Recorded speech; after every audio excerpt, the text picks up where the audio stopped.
And we're back. Hey folks, welcome to No Direction Beyond, part of the No Direction Network, where we talk about Starfinder and all things Starfinder related. I'm Owen K.C. Stevens, your host, and today I am joined by Vanessa. I'm Alexander Agunas, the Everyman Gamer. I didn't know the order. I'm Vanessa Hoskins. And obviously we're shuffling up who does what a little bit, so please bear with us. You'll get all the same great content, just not necessarily as smoothly delivered until we're a little more into our roles here. Same great content now in a new fantastic order. Hey, with us, even our flubs are content because we're Starfinder creators. So if we mess up, that's news. So today's topic is something that Vanessa suggested, and she suggested it based on the fact that there have been some really interesting developments over the past few years, especially in the world of Pathfinder computer games. Owlcat just had their Kickstarter. Is that wrapped up? Does anyone know? Yeah, it wrapped up last night. I pledged at the very last minute to try to make Kitsune happen. Yeah, a little over 2 million. Did Kitsune happen, by the way? No, there's like going to be a vote thing that they do for all the backers. So I had to pledge to make sure that I could vote. And I figured if I was going to pledge, I might as well pledge $40 and get the deluxe version of the game. Sure. I know I increased at the last second to get an Iomide pendant and some other junk. Also to try to push up to that intelligent item because I think intelligent items are hilarious. So I'm really looking forward to it. Especially in Wrath of the Righteous, it's going to be really funny. Should be good. In Wrath of the Righteous, your intelligent items may be frightened. Why are you taking me in there? I don't want to do that. I'm a perfectly reasonable sword. I've just seen some pretty unreasonable things. That's right. Cryptwalker76 says $2.05 million is where it ended, which is fan-freaking-tastic. This is also a good time to mention that all of our shows are streamed live on Twitch in front of an audience, and that could be you. So come on over to twitch.tv/no direction and see some of our live content every other Wednesday evening at 9 o'clock Eastern Time, and join us, chat with us on here, and if you have any questions, you can ask us live, and we will do our best to answer them for you. If not, we'll at least make a good joke out of it. A great joke. No, I'm not promising great jokes. That's going a little far. I'm promising great jokes in my extremely biased perspective. You all might groan and hate it. I will love every joke I tell. So that's for the Pathfinder role-playing game that we've got these computer games. And I think the Owlcat game, the last one, was really, really great. I expect the next one to be great as well. So obviously, anytime Pathfinder does something, Starfinder fans immediately ask themselves, hey, is Starfinder going to get that? Starfinder got core rulebooks. Starfinder got adventure paths. Starfinder has the pocket editions. The pocket edition. The pocket edition. I thought you meant just a pocket, like pants, but now with pockets. No? Okay. I mean, I hope that every single person in the future who wants pockets in their pants can have them. Yeah, sure, but that's a little different from pockets in the rule book, which honestly, there are things I would put in a rule book pocket if one was available. But that just becomes a really super deluxe GM screen at that point. It's true. And we've got Starfinder pre-painted figures coming out. So there's a bunch of Starfinder stuff coming, and that brings up the question, if we got a Starfinder computer game someday, preferably an Owlcat-style deluxe Starfinder computer game, but, we can discuss anything, what would we want that to look like? What do we think would be smart for it to look like? What would be popular? And those are questions that I very much want to hear you two's opinions on, since you've got a lot of Starfinder familiarity and you've generated a lot of content. You've both done some adventure work. So what do you think a Starfinder computer game, computer role-playing game, or video game should look like? So I think what I'm going to do is I'm going to say what adventure path I think it should be. Okay. And then I want to hear what adventure path Vanessa thinks it should be. So I think that the one that makes the most sense is Attack of the Swarm. Okay. Why do you think that? Well, because when you look at the different games that Owlcats have already done, they have Wrath of the Righteous, which is pretty self-contained in the World Wound region, and you have the Kingmaker, which is like, it's a big sprawl. There's a lot of different environments in Kingmaker, but it's pretty contained in one region. I feel like, having played Dead Suns is like all over Near Space, and I feel like that's not a great one to do if you want to try to like reuse art assets, you know what I'm saying, for like making a video game. But Attack of the Swarm largely takes place in like one star system with a lot of really cool, weird, psychedelic mindscape stuff. So like there's enough regions where you could do a lot of really cool things, but it's pretty contained into that one star system. And if you're talking about a war makes a lot of sense for a CRPG, in my opinion. So, interestingly enough, I agree with you that that's good. That's my runner-up. That's my number 2. My number 1 is actually Dawn of Flame. And I think because the hook of, this is a story about, oh yeah, you go into the sun, is so compelling that it would grab a lot of audience, not just audience who's like, oh, it's another space attack against bugs game, but one where they're like, wait, you're doing what now? And I think that would be fantastic. Also, the visuals of like all of the animated visuals of being inside a star and all the things you'd see, I think would just be amazing. The lighting effects you could do, I think a video game would really do it with justice. So I think those are both great choices, and I'll be honest, I would play either of those. I actually would really like to see Dead Suns for exactly the reason that Alex thinks it's a bad idea, and that is that it goes all over the Pact Worlds. And of course, there's a place where I've got a little insider information. When we were thinking about what the first AP for Starfinder should be, one of the things we wanted to do was introduce people to the Starfinder setting, because it is not generic fantasy. It is not strongly built on tropes you will recognize, right? We don't have our equivalent of Osirian, for example. And it is not something that has been out for years and years and years and years, and we can assume that people who are interested in it will have heard enough about it to know what it's like. So it very specifically starts in a small contained area where you interact with a few things, and then moves out in rings further and further out to show you how that setting works. Right. And I think that introduction would be extremely useful for introducing this as a video game, where you'd be able to say, okay, here's Absalom Station, here are some of the Pact worlds, here's what it's like to hop from world to world, here's where your spaceship came from, here's what Starship Combat looks like. And then it has, in my opinion, one of the best real cinematic big science fantasy movie endings. Now, I am biased because I wrote that big cinematic movie ending, but I did not plot it out, right? It was plotted out by Rob McCreary. I think he did a great job, and I think it's something that would, again, visually look very interesting, but I also think it could hook people as saying, oh, this has the sort of narrative arc that I enjoy in a Star Wars trilogy, or that I like from Avengers Endgame, right? Where you've got all these pieces and then there's a big payoff at the end. Right.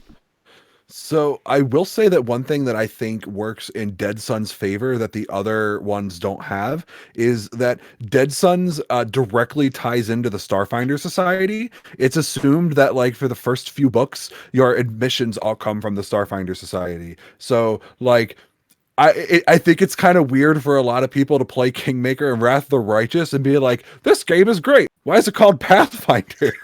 And Starfinder Society, like, it like literally, like, your hook when you first walk onto Absalom Station is you're here to see the Starfinders. And you're like, oh, this is why this game is called Starfinder. And unless you're me and you're like, oh, this game is called Starfinder because it fits the branding of the pre-established fantasy game. But for, like, the average person who's never experienced the game before, Starfinder makes sense.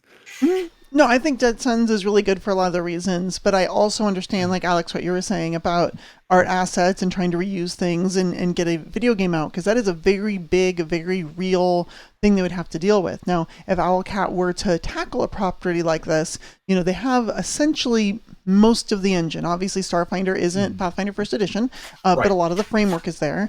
And so they've got a lot of that code in place. So a lot of that heavy lifting is done, which means all you've got left is art. And as book producers, you both know, art is one of the most expensive things in any in any production, and that includes in video games. That art is extensive. Jacob gets the biggest cut of my Kickstarter money. It's true. And he's going to get the biggest cut of my Kickstarter money, but of course he also wrote that book. Yeah. The other thing I think that actually speaks against doing Dead Suns, even though I like the idea of Dead Suns, is that the smart speaker Play Starfinder game already available. Yeah. It appears to be doing Dead Suns, right? So it might make more sense, especially since that is on Amazon and therefore potentially has an audience of millions. Obviously, we have no idea how popular it's going to be or what those numbers look like. But it might make more sense to give people a different narrative experience and say, well, we assume that a good chunk of our audience is going to get used to Starfinder through that Play Starfinder smart speaker opportunity. And so we want to give them something different. Sure. Now, do you know what could be really cool talking about this? Because like the one thing that Wrath of the Righteous and Kingmaker do that Starfinder really hasn't done yet is they all go to really high levels, right? And Starfinder APs up until August have been traditionally capped at level 12, like ending at like 13 with like that's the boss battle. But we might be talking about like a future where like the Starfinder game actually has to encompass like 2 APs, because you would need to add Devastation Arc as your end game content. And at least from the way that Devastation Arc has been pitched so far, like we talked about in the last episode, it really sounds like this is what happens next, or at least a continuation of many of the major plot threads in Dead Suns, which could be another reason why they would go for it. I don't want to spoil too much. Did I talk about that in the last episode? I don't remember. What, Devastation Arc? Yeah, about how I went crazy about who the villains appear to be. No, no. I don't think so. No, we because I think we were trying to avoid being spoilery, but yeah, I know we were all very excited that it's high level content finally. Without spoiling anything, they've announced in book 2 of Devastation Arc that there's an article about a specific alien culture, and if you look at that culture and you've played Dead Suns, the connection between Devastation Arc and Dead Suns is immediately apparent. I see. And one of the things we're trying to do with Dead Suns was to, as I said, introduce the Starfinder universe, right? So it makes sense that things that were dropped as hints there, are equivalent of Rune Lords, if you will, right? Things from the dim and ancient past that are going to be an issue later. It makes sense that they would show up later. Vanessa, you had something to offer? Yeah, so PFiction24 in chat is saying that Kingmaker works as a video game because the AP is structured like a video game, and thinks that they would be better waiting for like a Star Kingmaker or writing an original story. I think that's true in a way. Kingmaker was very much an open world format for gaming, and that works for an open world video game. But there are plenty of video games that are very narrative in style, that are very railroady. That's like, okay, you're going to go here, and then you're going to go here, and you're going to go here. And Dead Suns, at least the opening, because I'm not familiar with the entire story, definitely seems like one of those things where it's like, here's a couple leads. Here's 2 or 3 different places you could go. Which one did you want to go to next? And basically all of the Knights of the Old Republic games were similar in that fashion, where they would open just a few plot threads in a few locations at once. So I think it would translate fine. But I see what you're saying, PFIC. And the next Alcat game is not going to be the same sort of completely open setting, because it's based on an AP that is structured very differently. So whatever that structure ends up being, we know that Alcat is comfortable. We don't know yet if they've been successful. We know they're comfortable taking that different format and putting a video game to it. It is worth mentioning that, like, to go along with what Fiction is a PF Fiction or PFiction24. PFiction. Like what PFiction said, like Wrath of the Righteous actually does have a few parts in it where it does break off from like a traditional like straightforward dungeon crawl into like free open world roaming.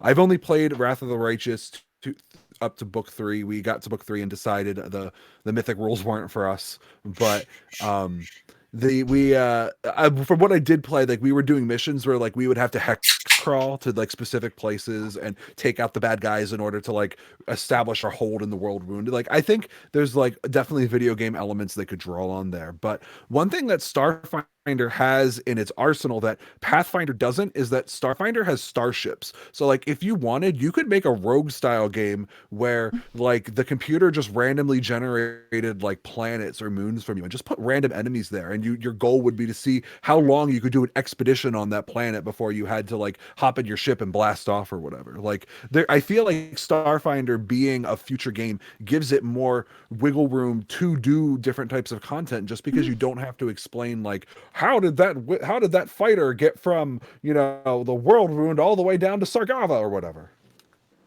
Well, and one of the questions you have to answer if you're talking about a Starfinder game, any Starfinder game, is starship combat or no starship combat, right? And in a video game, I certainly think you want starship combat. The only potential risk is that video game starship combat is not going to feel like the tabletop starship combat. Yeah, but I think it can be exciting, and I think translating that is sort of the part that's important, Yeah. I think like if you did things where like, I mean, because obviously the big difference is that in playing a starship combat, like you have 4 players who all have that kind of like Star Trek feel where you're all shouting different things while slamming your fists into the terminal. Oh wow, I slammed my fist so hard I broke the internet for a second. But that you're all trying to do your thing really quick, and it feels like an episode of Star Trek where everybody is just shouting the thing that they're doing. But if you're the one player, you kind of feel like you're the one in charge who's like doing the piloting. But I feel like you could get around that by like when you do actions, if like you had to like take your party that you made and assign them to the different roles in the combat, and then like as you did actions, like their little speech boxes popped up going, we got a turn, or just like they took the time to like emote. So you were doing all the controlling, you're piloting and doing everything as the player, but your characters are like doing speech animations and actions as you go. I think you could make it feel pretty cool. I think you could. Part of me wants to see if they would just get rid of the turn-based stuff altogether and basically turn it into Star Fox for like a couple seconds, where you're like your one player character who is like the captain is on do a barrel roll to your pilot. It'd be really cool. But also that I might just be memeing a little too hard. Maybe. The thing with Starship Combat that's interesting to me is there's so many different ways to do it, right? You have your old X-Wing TIE Fighter style where you're in the cockpit, right? Old Wing Commander, where you're sitting in the cockpit of your plane, of your ship, but that's usually for like little tiny starfighters and things. When we have these big multi-person crews and maneuvering is like done on a data pad or something, it seems interesting to try to do it in that fashion. One of the things I think would be super cool is if you've ever played Star Control 2 especially was really good, by the way, super old video game. I highly recommend it. That's part of my sci-fi legacy. It had this isometric combat, so it was very similar in some ways to the tabletop, but you were essentially in this 2D isometric, and you could pivot the ship, and you could give thrusters essentially to go forward or back, and then you had your certain weapons. Now all the weapons were front firing. However, if you wanted to take that a step further, you could scroll through like your different types of weapons on your ship, including ones with turrets or side, shot weapons, and decide which one you're going to fire and like keep switching between them and trying to do that. Now that could be some really cool combat and take advantage of the unique starships in Starfinder that have like, oh, this has a turret weapon, this has an aft weapon. Mm-hmm. You could also set it up so that for any starship encounter, your character picks a role, and then that is the only role you deal with for that encounter, right? So if you say, hey, I want to be the engineer, then you are given a resource management game about being the engineer. And you get told what the captain's deciding, what the gunners are doing, and what the pilots are doing, but your concern is to keep the power and the shields balanced, etc. And then the next one you might say, okay, I want to be a gunner this time, and then it becomes practically an arcade game. Gosh, I wish James was here, because when we were at the last Gen Con, we like the very last thing we did at Gen Con is like there was a station set up of a company that was basically doing that. They were a small indie company, and they had like almost like a LAN network of 5 computers all linked up, and every computer was a different like starship role. Are you talking about Are you talking about the Artemis spaceship bridge simulator? That's my assumption. Probably. Was it on the first floor, like right across from the exhibition hall? Maybe that's I don't know about that specific one, but that's a really popular one that I see at a lot of conventions set up is Artemis. which is exactly the sort of thing you were describing, Owen, where everyone has their own specific role, and essentially someone is just the captain, and the captain's job is literally they just get a bunch of readouts and have to try to figure out with all this information that they're being given what they want to do. And then the engineer, the science officer, the weapons officer, all of them have more detailed readouts and control over things. So. But their detailed readouts are only detailed for their very narrow slice of what they're looking at. Right, exactly. So everyone has to work together in order to successfully could do anything. Yeah, we had a good time doing it. I don't think that would work in a single player game, but I think that if you split it up and had each role be its own mini game, right, that could work. That could be really cool. All right, so since we've started to branch out a bit, other than this, Owlcat Games style RPG, what else do you think Starfinder would translate to well as a video game? I think you could do Starfinder XCOM with threefold conspiracy. You could. I mean, I say this as someone who has never seen any of the adventures, and you guys know more about it than I do because you wrote between the two of you, we have a third of the adventure path written here. But I think that in terms of high concept, a Starfinder style XCOM game where you are fighting greys and reptoids and all the other weird critters that I'm sure you're going to find. I think Owens has a giant two-headed troll on the cover or something. And the adventure I wrote has a giant two-headed troll-like creature on the cover. Yes. Okay. Troll-like creature. I like it. But I feel like you could just do that have XCOM, but with trolls, and it'd be horrifying, but great, but horrifying. I would actually really like, and I think it would be a smart branding decision, I would like to see Starfinder get a 8-bit style side scroller that you can play on a web interface. Not as something that is designed to make huge revenue, but something that is designed to be fun and introduce you to some of the terms and the concepts. So you say, hey, I'm going to be a Vesk, and your 8-bit icon is a little bigger and you've got a few more hit points. Or, hey, I'm going to be Soki, and you're a little smaller and a little faster. Because Super Mario Bros. 2. Yeah, yes. I mean, I don't know if you all have seen it, and I'm not trying to get political, but someone has literally done a Bernie Brothers video game. I've seen that, yeah. Okay, so that's a free web-based browser game that obviously borrows from other game design, in that case Super Mario, and sticks just literal talking points in as you go along. It's not the most complex game, and I don't think it'll hold your attention forever, but I also think it was probably, as video games go, pretty simple to put together, and I think it would be great for Starfinder to break into the video game space with something short and easy put together and easy to absorb and get familiar with some of it quickly and easily. Yeah, that could definitely work. What I was thinking would be cool, so there's some obvious things, right? First-person shooters or something. What I think would be cool is essentially a 4X game, similar to StarCraft or something, but a Starfinder-based one, because, here's my pitch. So you could do the invasion of the Veskarium and play off that story and all of those big personalities and NPCs that were involved in it, because we can never do that in current Starfinder. That thing is ancient history, right? That's part of our backstory.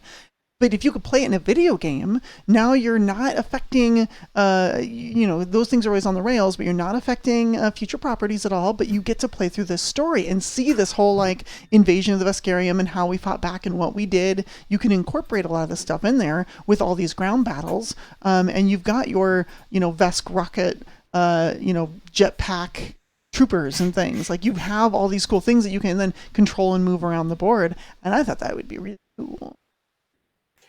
You could also do a really fun narrative video game where you start with your character waking up and not knowing anything because the gap just ended. That's right. And literally looking around and saying, okay, I don't know where I am, but I know my name. What's my name? And then you type the character's name in whatever you pick. And it's I have some idea what I used to do for a living. And then you pick that, but then make it a mystery, especially if you were playing an elf, right? You're an elf. You woke up. There's a vast mystery of who betrayed us and what battle we were in the middle of. And did the entire galaxy just wake up from this long, I look at an old history book and it's all garbled. That is perfect built for certain kinds of stories, and I think that would be a lot of fun too. That would actually work really well for like a Telltale Games type game where it's mostly exactly about making choices and what do you say, and yeah, that would be fantastic. I think Vanessa's going to remember that. I think it'd be really fun to have like the character like wake up and basically inside their starship, but like they start in like what would that be? Is it the living's quarters that they're in, and so like they get up and like my head, and like they start talking about how like I don't remember anything, and so then like they get up and like they look at a mirror, and then like in that mirror is where you choose like what race you're playing, and like what you're basically like the fiddly bits like in Skyrim where you're choosing your character's race and stuff, and like when you're done, like then your character goes, I guess I'm a Vesk, or I guess I'm a Yosoki. And like the way that you could just portray it is like you remember what a Yosoki is, but you didn't remember that you were one. Like, what is this? Right. And like and as you're like walking down the hallway, there's like another room that's just like filled with like gear and stuff, like, you know, where your characters would keep their things. It's like the full Fallout 3 opening of like So then you like look in the room, and like there's like one highlight and it's like all the mechanical stuff, and then another one is like, you know, operative stuff, and then your character goes, you select, your character goes over, picks it up, and like I think I used to use this, and like kind of puts the stuff on, and like that's just kind of how you go, like going like looking from room to room in your starship before you like get into the main thing, and you sit in the pilot seat, and then just in front of you is something like terrifying. It's like the shoe drop, like the bomb, you know what I mean? And like your character's like, it's like this big scary thing, and if you are a member of the if you know Starfinder, you see this and you're like, oh god, and then the character goes, that's weird. And that's just it. I don't think that's supposed to be there. Yeah, and they just go, that's weird, and then the logo Starfinder pops up, and that's just what it is. I also think it would be a neat way to explore the idea of the gap a little bit, because that hasn't gotten a whole lot of space for obvious reasons, right? Like Vanessa said earlier about the war, that's in the past. But there are characters around who remember the end of the gap, and exploring the edges of the gap are supposed to be one of the things that the Starfinder Society does, right? Is try to figure out, okay, is this history book accurate a little further back than that one? Do they have memories from a few days or a few months or a few years earlier than the other one? And I have always had a really strong view of how the gap worked, that when you woke up, right, you did know your name, even if you didn't remember how you got your name, and you knew that's my spouse, even if you didn't remember anything, and my spouse likes strawberries. You just don't remember any of those events, but that current knowledge remains with you. But we haven't gotten into that level of detail ever, and so there's no telling how that story would actually get told and how that would get codified. And it's a really important part of the setting, so I think it'd be a lot of fun to do as the core hook of some sort of game, or at least a launching point for one. You know, it sounds like we need a Starfinder Lore Spire Complex as like a hardcover book that's just all like, or Lore Spire Archives, and then it's just like all about like the stuff the Starfinder Society knows in the setting. Well, I was going to say, like, I like this idea, and I like it as the idea of, like, this is the creation of the Starfinder Society, right? So by the time you get to the end of the game, you've uncovered a big mystery of some sort. You've stopped someone from doing something very bad right after the gap happens, because we're all heroes. But essentially, you get to play through the creation of Starfinder Society. That would be pretty cool. That would be cool. You throw this big mystery on some front of somebody, they're going to want to figure out what's the answer, what's happening. And even though we don't know, at least you can have a satisfying ending in that, you know what, we're going to try and find out, even if we're going to fail forever. Well, and they could, right, if you introduce some sort of, hey, we don't know what was happening, and that mystery gets solved through deductive reasoning. Okay, if this is here and this is here, and that was equipped to do this thing, then this is obviously what was going to happen, and that's how we prevent the bad thing from happening. Then you can give them the small scale win. Okay, this mystery has been solved. And I think it would be great to launch off of that and to say, okay, I see that there are other mysteries to be solved. We need to go out and find the places where people have like older astrological information. We need to find those stars that have more info. We need a society to go out and do that. And that is a great launching off point and is custom built for sequels, because then you say, hey, you're going to this system where it turns out they remember things for 6 months further back than anyone else we've ever run into. But when they started, there was this weird thing, and so you're going there to try and solve that mystery.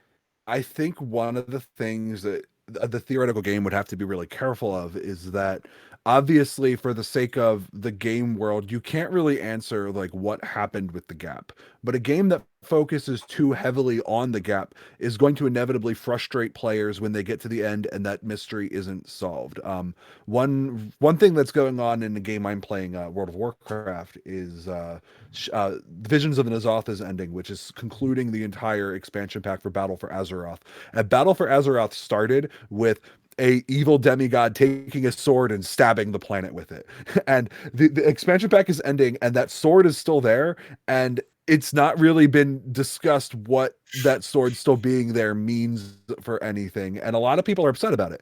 I think it's fine. The sword was the catalyst. It was not the end game. But a lot of people are like, that's Chekhov's gun. You never resolved that. And I worry that a game that focuses too much on the gap will fall into the same trap. Because personally, I don't want to know what happened during the gap, because I think it's easier to role play if you as the player don't actually know, and it's a mystery to everybody. It would be like knowing how Aridin died. Please don't tell me that. All right, I won't. And then Vanessa got 50 emails tonight. We don't know how. There's only like 14 people watching, but she got 50 emails demanding that she just divulge the secrets, and like 36 of them were from that Aridin Twitter account.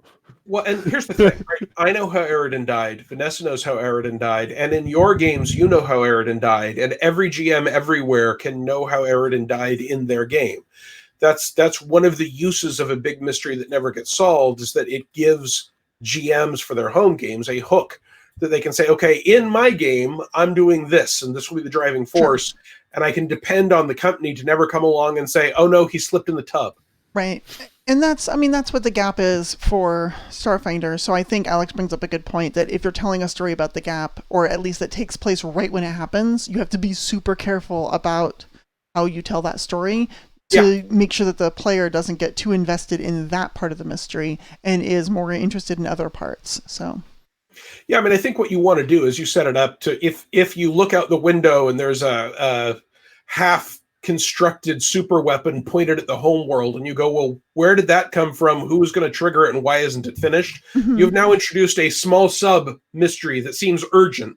Sure. We need to know the answer to this right now. People are flying to that super gun to try and figure out how to fire it. That is an immediate threat. And then that immediate threat and the mystery of who built it and why that occurred in the weeks before the gap ended, that is a thing that you could focus on. And then you can say, well, obviously, I'm looking at the infosphere. No one knows what happened anywhere in the galaxy. I'm not solving that mystery. You can say up front, right? That's obviously not something I'm going to solve now. That's above my pay grade. I don't know how much I'm getting paid, but that's definitely above my pay grade. Am I getting paid for this? I mean, or not. Well, again, that's the sort of question where we could... Am I getting paid for have you determined something about your character, right? Are you getting paid for this? Or are you doing it because it's the right thing to do? When you click a button, that determines something about how your character goes through the rest of the adventure. That's a what good if point. My answer is both? Both. What if it's the right thing to do, but I got to eat? Yeah, we just don't give you a radio button for that. So we need it. So I'm gonna talk to modders and get it modded into the game. One of the great things about video games is that people's suspension of disbelief seems to be way higher in a video game because they are aware in their intellectually, in their subconscious, whatever, that if the programmers didn't think of it, it can't be in there, right? If I am playing a video game and there's a building and the doors and windows don't open, for the most part, I just go, well, the doors and windows don't open. I can't get in there. That isn't part of the play area. You try that in a live role-playing game with a player. Hey, what's in this building? Well, the doors and windows don't open. Oh, they're locked. Well, I've got this great lock picking. No, it's more locked than that. Oh, it's super locked. Well, in that case, we're going to have to dig in through the side with a drill. No. Come in through the sewers? Or it seems entirely uninteresting to you. No, it doesn't. It's super locked. That means it's super important. It must be good. So there are things you can get away with in a video game that you kind of can't in a live role-playing game because people assume that they should be able to interact with anything, because that's also the upside, right? I've had tabletop role-playing game sessions where we did not do anything that I had ever planned before or that anyone had, but we had a great time because we rolled with it. But that sometimes isn't how those distractions go. Did I ever tell you the story that of the time that my players decided that they wanted to get into mass combat and I had nothing prepared? So I went into the kitchen, drank like 5 shots, and came back and made up an entire mass combat system. Was told it was the greatest mass combat system they had ever played, and then I wrote it down on a napkin, and then got home and realized I wiped the table with the napkin and ruined all the notes on how I made the game. No, you had before this moment never told me that story. That's a story that happened. No, you hadn't. Do your players not remember how the mass combat worked? They told me that it involved like a star system where like they had stars, and then like every enemy troop was ranked, and it was just a D20 roll, and you added the stars that your troop had, and then that was pretty much it. And then like there was like a scene where if they wanted to lower their enemy's stars, they could like do a one-on-one duel between their general, and then I let them roll combat. Like that, I don't know how I did that. I'm not entirely convinced they were sober too, but well, yes, that will make a game system seem a great deal more perfect and complex if that barrier of careful analysis has gone down. So, do we have more video game thoughts we want to go over? Well, one thing that Alex brought up that I thought was interesting is he was talking about World of Warcraft, and Jacob Blackman in chat also mentioned what about an MMORPG for Starfinder, perhaps similar to the format like the Neverwinter MMO, where you've got sort of a central hub and then several adventures that take place off of there. Absalom Station's perfect for that sort of thing.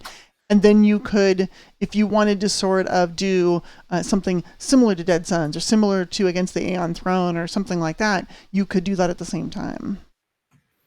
Yeah, I think that an MMO would be a really cool way to flesh out near space, personally. I feel like, you could start with the Pack Worlds, add the Veskarium in pretty early on, and then you just start adding like some of those smaller systems with DLCs and expansions. Like, how cool would it be to get the Scoured Stars expansion, and then all of a sudden, like, you're running around dealing with the Djinn Souls? That'd be awesome. So one of the things about an MMO is if it's going to be on person scale, you're never going to cover even one planet. Not to mention an entire star system, right? It does make me wonder if there's something there for a starship scale MMO, of which there are a few, right? Where your starship is your primary character, and you go from system to system and port to port and have starship combat and just focus on that as the primary unit of your adventuring, because then you can say, okay, here's a world, we've got a beautiful shot of the world, and it has 3 starship capable ports on it, and then we only have to worry about that much detail, and that really lets you get into that scope better. It also lets you play with the drift and drift mishaps and possibly, okay, I'm flying from here to there, there's a 2% chance I accidentally tear a chunk of a lower plane out, and now I've got to use my nuclear missiles against demons. I think that you could still do it, though, personally, just like you don't fully detail the entire planet. I was thinking more of like how World of Warcraft handles Argus rather than how World of Warcraft handles Azeroth. Azeroth is like the main world where like every continent, every inch of land from the North Sea to the South Sea is detailed on like all those continents. But like Argus is a planet that's ruled by demons in the world, and you get like a small chunk, like not even like a full continent. You get 3 small chunks of land, and like all of your adventures take place there because those 3 chunks of land happen to be closest to the enemy fortress you need to eventually destroy. So like if you pick like a couple major capital cities on each planet and maybe do like a zone or 2 that kind of showcase some of the really cool areas of each planet, I think that you could do a game that hops from planet to planet and has like all sorts of crazy different, settings and locales. Whether or not it's popular, I don't know, but I'm pretty sure that's kind of what the Star Wars MMO did, right? The Knights of the Old Republic. They had like a couple small sandboxy areas on each planet. Yes, but they didn't try and cover even as many planets, at least at launch, as are just in the Pact Worlds, right? We've got 10 settings just in that one area. Yeah. So if you've got 2 zones per world, that's 20 zones just for launch before you even go to the Veskarium or near space or any of that. I mean, if you want I think you should skip Octurne. Octurne should be a raid. That shouldn't be an adventuring zone. That's my opinion, though. Well, the way I'm looking at it for me is I like to be on the personal scale because I like to customize my equipment and the way I look, and I want to make sure that I get my character just right. I think if you just started kind of what Jacob Blackman was hinting at, you start with a central hub, in this case Absalom Station. At launch of some MMO, that's all you have. Like you don't leave Absalom Station. All the adventures right here, and then as you want to do an expansion, you can start creating these other planets and be like, well, this next expansion deals heavy with Akaton, so we're going to be going all over there, and there's a bunch of futuristic Wild West equipment. But that way you don't have to, like you were mentioning art assets before, you don't have to have all those art assets for all of Akaton yet, because the MMO's not going there yet. We're just starting here. And then as you go, you can say, all right, now we're going to EOX. So Well, if you wanted, a lot of MMOs do like the faction thing. So like if you really wanted to, what you could do, and I could talk about this because it was on Paizo's blog today. Paizo's blog put up a sneak peek of the new Near Space book that comes out in a couple weeks. Yep. And in it, they have a nice big fancy map of the Veskarium. And in the Veskarium, it turns out that they have a space station that apparently, according to this blog article, that they only built because they wanted to show that the Veskarium is just as technologically advanced as the Pack Worlds, if not more so. And that space station is called Conquerors Forge. So you could have a faction-based game where you could ally with the Pack Worlds, have Pack Worlds races be like on Absalom Station as their main zone, and then have a Veskarian one where like that's where like your Skittermanders are and stuff, because obviously you need playable Skittermanders in your MMO. And like then your hub is Conquerors Forge, and then maybe there are a couple planets in each system, and then like a couple of drift worlds. So like maybe only like 1 or 2 planets in each system, and then like one major like contested warp planet that the two are fighting over. And then so like that's where a lot of your PvP stuff comes in. I think you could do it and it would be really cool.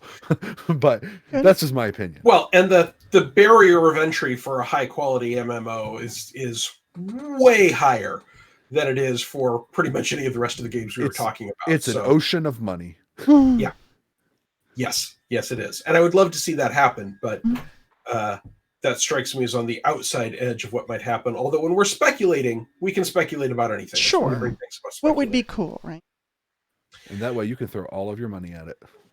So that seems to have covered us from the suggestions of 8-bit side scrollers all the way up to multi-expansion MMO RPGs. But there's one genre that Starfinder is perfect for that we haven't talked about. Okay. Dating sim. So yeah, we've covered all of the different avenues that we could cover for this type of game. So Alex, rather than talk about that, as much as I would like to spend just tons of time on a Starfinder dating sim, as much I don't think you need to. I think you just have to say dating sim. I think the Marokoi would be too confusing for people in a Starfinder dating sim. You're like, I'm looking for woman CX. Holy crap! Why are there 7 choices? And see right there, that's why this would be great.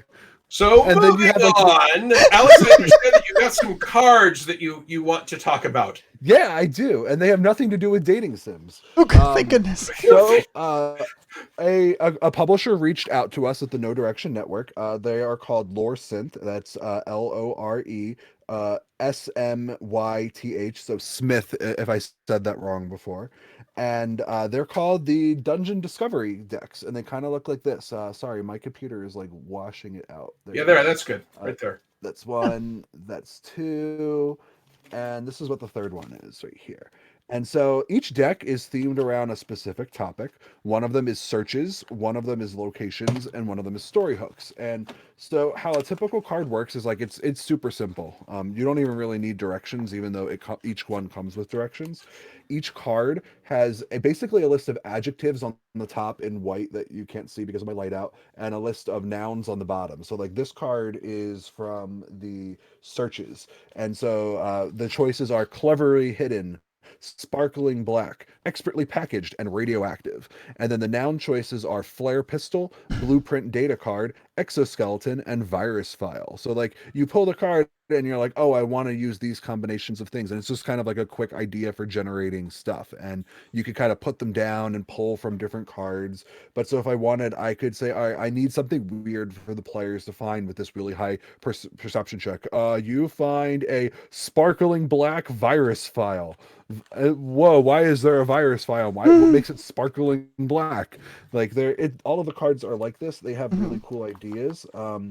They feel like if you've ever felt like different card textures, depending on the width of the cardboard, they feel different. These feel like your typical trading cards. Mine were pre-broken in right out of the package, so like if I wanted to, I could deal them and throw them all out all over the place.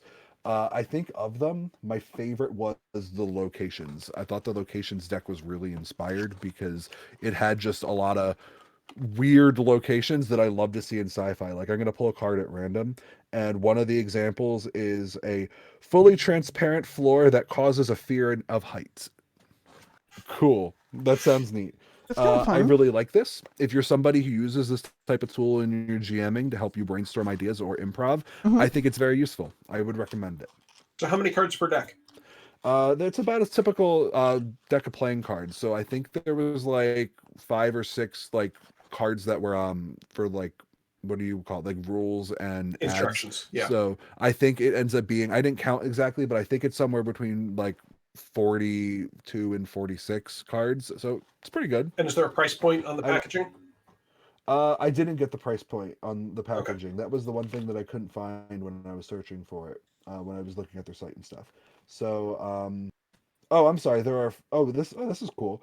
I'm looking at the packaging now, and it says that I was wrong. There are 50 cards, so there are 2 rule cards, and then a bunch of extras put in for the solicitation ads. And it says there are 40,000 playable combinations in every deck, which I think is super sweet. Hey, math. So, yeah. I mean, I think that when you get to say that you are having this many combinations, like even if you're never going to use all 40,000, it just feels good to not think that you have it.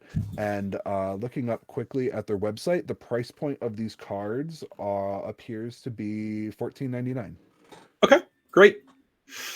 Yeah, especially for Starfinder, where you could be on a world that is an alien, non-humanoid life form. I mean, like one of the Codex of Worlds, we had a planet of slimes with slime-based cities, right? It is difficult to necessarily come up with that stuff on a whim. And you never know when your players are going to say, hey, we want to hide. We're going to go to the furthest away drift point we can find, and what world is there? And you're like, well, they're not going to be here long, but I got to have something. So I think that sort of idea generator can be really useful as a GM for that kind of game. And actually, on your world that you're hiding in, you actually find a luxury suite that houses a sentient AI that activates when you arrive. It's kind of fun. Cool. I like these decks. They're fun. I like it for idea generation from a writer's standpoint, because sometimes you're writing your 36th room of this adventure path, and you're like, I don't know, there's something in here that has to be interesting, because there's a box on the map, and then you can flip through the cards and make different combinations until something sparks your interest, and you're like, oh, okay, now that gives me an idea, and then go ahead and write it.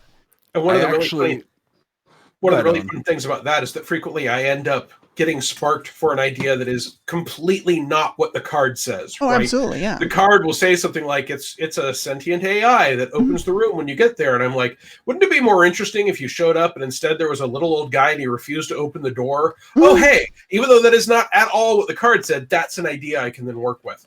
Yeah, exactly. Yeah, it can really give you these ideas of like where you can go next with it. So, yeah, I kind of like it for that idea, for that reason. That's pretty cool.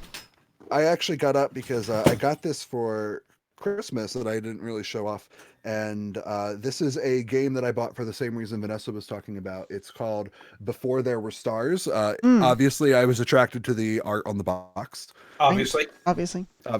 And it's basically a game where you build your own mythos for like a mythology. So like you pull cards from the deck and you have to use the prompts on the card to tell like a origin story for like a culture or a group of people, why they believe something. Okay. And which is why it's called Before There Were Stars. It's really cool. I want to play it sometime with No Direction people, but I haven't figured out a good way to do it yet. So maybe stay tuned, or maybe it'll just fall into the void. Who knows? Okay, well, it sounds like we have covered the things that we had to cover, and we're at like 50 minutes, and Alex's studio is falling down around his ears. It sure is. Let's talk about if anyone has shout-outs for projects they want to discuss. Vanessa, you got some projects that you want to talk about? Just have a couple.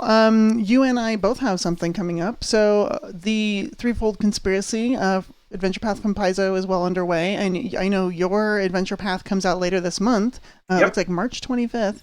And that is number 26, Flight of the Sleepers. Very cool. Mm-hmm. And I have Adventure Path 29, The Cradle Infestation, which is the 5th out of 6 books in the series, and that's coming out in June. So I'm really excited for that to hit the shelves and hear what people have to say about it. I know that as they are wont to do, assigned me the very sandboxy adventures, so I could just put a lot of random things for you to go and do.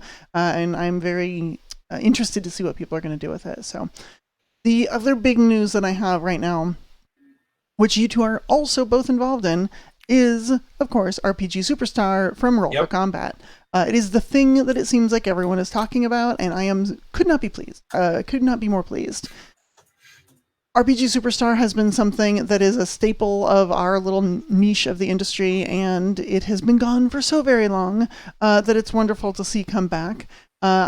Though I am not authorized to talk too much about the format, I can say the intention of this not only is to expose the industry to a bunch of new authors and find a bunch of new wonderful people and lift them up so that they can start their fantastic careers writing for RPGs, but is also to create a really cool monster book at the end of the day, because monsters is indeed the theme of this RPG Superstar, so I can say that too. And I am going to be acting as lead developer on said book, so that is going to be an amazing thing to experience and a whole lot of fun to do. So, and cool. And I know you two are also involved in it. You want to talk about that? I'm going to be doing some judging, and I've done some consulting work. I was the host of the last 2 RPG Superstars that Paizo did, and I am remembered unfondly by some people as the person who killed RPG Superstar, because I did start the ball rolling that did a cost-benefit analysis and found out what the actual cost and the actual benefit was. Which perhaps we should never, ever have looked at if we wanted Paizo to keep doing RPG Superstar. But that was at a very different time, right? That was the end of Pathfinder. They had run a whole bunch of contests and had found a ton of people. And it was no longer difficult to find quality freelancers who had experience with first edition Pathfinder. Second edition Pathfinder, there is not nearly as many people with experience. So it's a different time, it's a different era, and this is a different format, and Roll for Combat has decided it is time to bring it back, and they're working with Paizo, and I'm very excited to see where this goes. I'm also a little weirded out by the fact that there are people who I've been talking to for 2 or 3 years about gaming who go, RPG Superstar, what's that? Oh, gosh. Because they've only been in gaming for 3 or 4 years, and to them, this is ancient history. That's I true. run into this with Alex all the time when I talk about, I will quote some sort of movie or television show that I think all geeks know about. And he's like, oh, that came out when I was 2. Yeah. So it's interesting to me how people are taking it. Some people are saying, oh, I loved RPG Superstar. It's what everyone's talking about. And other people get to experience it for the first time, which I think will be cool and interesting as well. Indeed. I am a judge. And you're a judge. All right, cool. Well, that's one of the things. I'm sorry. Do you want to talk more about that? No, I just think it's really funny because like I was somebody who like tried to do RPG Superstar like 2 or 3 times before I got my first Paizo gig, and like I never made it past the initial round. Same. And so now being somebody who is judging it, I'm like, wow, like I don't have any experience of what it actually means to be in those later rounds, but it doesn't matter because there's only one round. It's great. I love it. Stop giving away all the information, but there will be more information. There'll be a lot more information forthcoming soon. It is scheduled for some time next week, so keep an eye on rpgsuperstar.com, and you will see some wonderful things. I know that as we're talking about doing the monsters this time, that is something that, because it's a new edition, a lot of people are like, we've only got one Bestiary so far, another one coming soon, but no one has their hands on it. And it's just like, we need more monsters, we need more things to fight. Core Rulebook is fantastic for player options. There's a ton of stuff to do in there, but there's not a ton of stuff to kill so far. So another one of these would be fantastic. And this is also, like you were saying, like you were saying, the Paizo stopped doing them partially because they had this big list of freelancers and we didn't need anymore and we got all these people. There are still a lot of people out there. And one of the things that I found is that people are talking to me and they're like, yeah, but it's so hard to get into it now because there are so many people. How can I get noticed when I'm just like, I want to write one thing? And this is the way to do it. You win it. Sorry, go ahead. No, that's fine. I was going to say, like, you win it, you rank high, like people will know who you are and you'll get work. Well, and a lot of people got work not from winning RPG Superstar, but from hitting the top 4 or the top 8, or even just making comments in the forums that made them sound like interesting people with good ideas who knew how the rules worked, right? There are people who went a forum route that got you up there. I never got to submit to RPG Superstar. I was disqualified from the get-go. Very first RPG Superstar, I was already not allowed to. But to what Vanessa was saying about there being a lot of player options, this is a big book. You can bludgeon a melon with this thing, and the book will win. And there isn't as much for people to face yet. So I think it's the perfect time for a lot of aspects. I think it's a great time for people to get sucked into the new game, to explore the rules, to unleash their creativity, and to see that monsters work a little differently. How you make monsters, the mindset of making monsters works a little differently for Pathfinder 2nd Edition than First Edition. Yeah. So yeah, that's big news. Alex, do you have anything else you want to talk about? Do I have anything else I want to talk about? My Kickstarter funded. I talked about that a little bit earlier. Oh, cool. Thank you so much to everybody in No Direction Network who helped me reach our goal. We went from like 4,000 out of 5,500 to 7,000 ending over the course of like, gosh, maybe 12 hours, 14 hours. It was insane. Owen and I just kind of stared at it and I was like, what's happening? I came pretty close to giving up by that morning, and I was like, let me try one more thing. And you can read all about what I tried in my blog article for today, which is 5 tips for running a Kickstarter. And it was a great experience. Now I'm hard at work writing all sorts of occult goodies for Starfinder. It is literally the only Kickstarter I have ever seen exceed the Kicktrack's projection of how much it's supposed to make. Those things always go wildly high. And in this case, you beat the projection. So congratulations. I did it. I figured out the problem and I solved it. And I couldn't have done it without all of you at home. You're the best. I just love how much this thing exploded in like the last, day, basically. It was made me so happy. Oh, good. Amazing. It's wonderful. Happy. So, I do have something I want to boost, and that is my own crowdfunding campaign, which isn't a Kickstarter. It's on Game On Tabletop, and it is for a Starfinder compatible book. It's the Starfinder Adversaries Legacy Bestiary, and it is written and illustrated by Jacob Blackman, who's or was in the chat and is a regular with the network and a fan favorite for a lot of third-party stuff. He's done a tremendous job taking things from the ancient myths of Starfinder, some of the classic monsters and fantasy concepts, and updating them to science fantasy versions. So we're not just updating the stats, we're updating the concepts for these things as well. And if you go to the Game on Tabletop, you can do the Starfinder Adversaries Legacy Bestiary, do a search. We've got teasers up there. I'm reminding you. Hold on a minute. One of the things that I really like about this, that I was amazed by, and I was trying to show you all, but I had some technical problems because it is way too cool. It breaks the stream. It's so cool. Is that there is an animated GIF of the cover, and you can see it on Owen's blog, and it is beautiful. It is so cool looking. I just want it for the art. Yeah, and there's going to be a ton of art. You can go to owenkcstevens.com and you'll get to see the preview of the Hill Giant, which is a cybernetic enhanced, genetically made more violent warrior of a giant empire. And I don't just mean that the empire itself is vast. It is an empire of giants. And Alex has done some really cool stuff with it. And we've got sorry, but Alex hasn't done any cool stuff with it. Jacob has done really cool stuff with it. Alex is doing other cool stuff. Alex is so busy with the occult skill guide. he's got his own things. Yes. And there's a preview at Rogue Genius Games on Drive-Thru RPG, so you can check it out there as well. All right, awesome. And I think that's everything, folks. I think that's everything, yeah. Okay, well, on behalf of Vanessa and Alex and the No Direction Network, this has been No Direction Beyond. Go beyond with No Direction.